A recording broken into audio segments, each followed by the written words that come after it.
How's it going, everyone? Daxellz here, and today we're going to react to another casually explained video. This time it's about cooking, apparently. Something I know nothing about, so that's going to be good. Something I can learn from this, probably. So let's get straight into it. And away we go.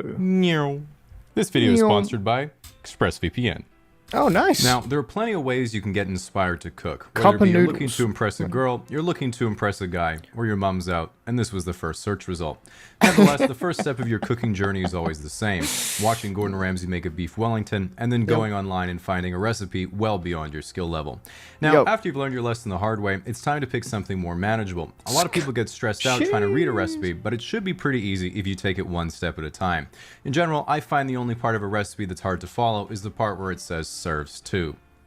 Nevertheless, whenever you're cooking something, the first thing you have to do is buy your ingredients, bring them home, set them on the countertop, and organize them before you start cooking. This step is called mise en place, which is French for forgetting half the shit you need.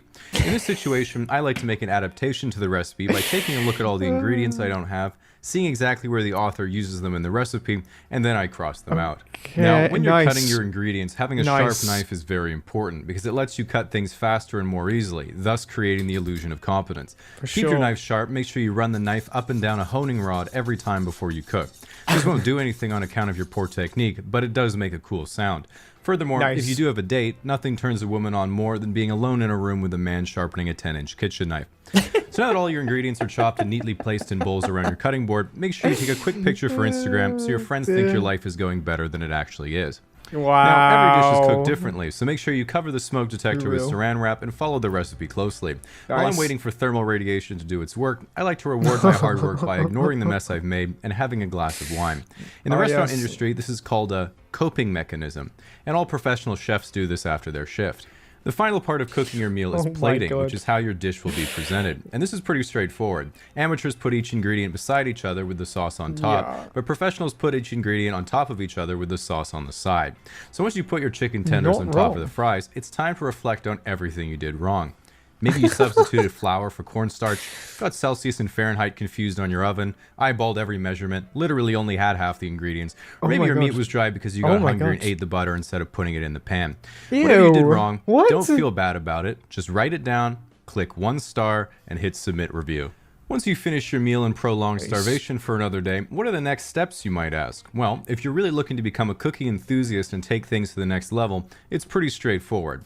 Learn the proper way to dice an onion with both horizontal and vertical cuts. This won't improve the taste of your food, but it will allow you to tell everyone else they're wrong. Purchase a $300 Japanese knife. These knives are designed specifically for cutting soft-boiled eggs and green onions to spice up your microwave ramen, but are also the perfect tool for cutting root vegetables on your glass cutting board. Purchase a cast-iron skillet. While many think that this is just an 8-pound frying pan made of solid iron, that would be absolute sacrilege, as a true enthusiast knows that cast iron is not a raw industrial, but a misunderstood relic of the past to be worshipped and sensually oiled. Only reaching a climax when your wife gives you the ultimatum that it's her or the pan gets the dishwasher cycle. Purchase an immersion circulator that you call a sous vide and then use it exactly 1 time.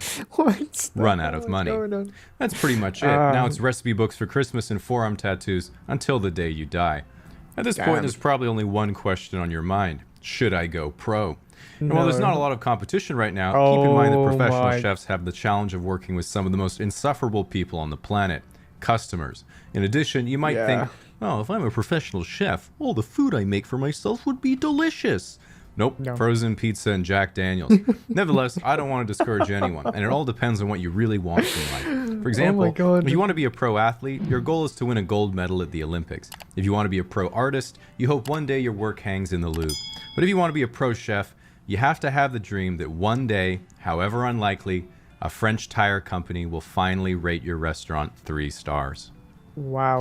Now, if you're looking for a VPN that's consistently rated 5 Michelin stars by all major tech review platforms, ExpressVPN is the one to go for. If you're not familiar, ExpressVPN can reroute your IP address to nearly any country in the world. So what does that let you do, you might ask? Well, maybe you've watched everything on Netflix, but not the Studio Ghibli movies or Rick and Morty.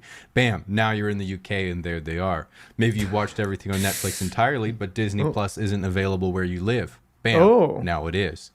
I personally have Damn, been using lovely. ExpressVPN to watch Saturday Night Live because it's not available in Canada, and I want to see what their comedy writers can come up with now that their one source of inspiration for the last 4 years is gone. Nevertheless, ExpressVPN encrypts all your data, so it's completely safe and untraceable. And if you're interested in seeing how you can get 3 months for free, head over to expressvpn.com A whole 3 months pog. Very good video. I know nothing about cooking, but at least I can follow this directions on what to do if I want to become a cook or a chef. Pog. Okay, well, that's the end of the video. If you enjoyed that video, make sure to check out the original in the description down below. Enjoyed this video, hit the thumbs up, comment what you'd like me to react to next, subscribe if you're new and just haven't yet. I will see you in the next video. Laters.